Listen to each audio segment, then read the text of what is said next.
প্রায় 2 সপ্তাহ যাবৎ বা 2 সপ্তাহের অধিক সময় আমরা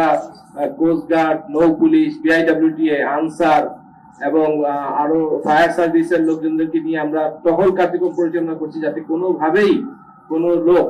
আমাদের বিআইডব্লিউটিএ কর্তৃক নির্ধারিত যে স্থান আছে লঞ্চ ঘাটের, সেই স্থান ব্যতীত অন্য কোনো স্থান দিয়ে এই সমস্ত লঞ্চে আরোহণ করতে না পারে এবং লঞ্চ থেকে নেমে যেতে না পারে। তো এই নিরাপত্তা নিশ্চিতের জন্য আমরা 24/7 এই 2 সপ্তাহের অধিক সময় আমরা এখানে নিয়োজিত আছি এবং আমরা ইনশাল্লাহ নিশ্চিত করব যাতে কেউ কোনোভাবেই এই ধরনের অপচেষ্টা না করে এবং কোনো ধরনের কোনো দুর্ঘটনা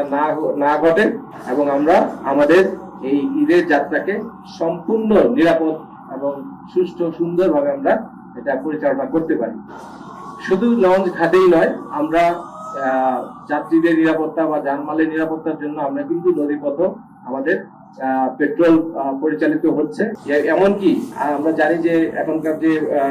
আবহাওয়ার যে অবস্থা, আসলে যে কোনো সময় মানে ঝড় ঝাপটা আসছে, তো সুতরাং যদি আবহাওয়ার যদি এরকম কোনো বিষয় আসে সেটাও আমরা লঞ্চের চালক বা লঞ্চ মালিক সমিতি বা যারা এই পরিবহনের সাথে সংশ্লিষ্ট আছেন তাদেরকে এই পূর্বাভাস দিয়ে যথাযথ সতর্ক ব্যবস্থা গ্রহণ করার জন্য আমরা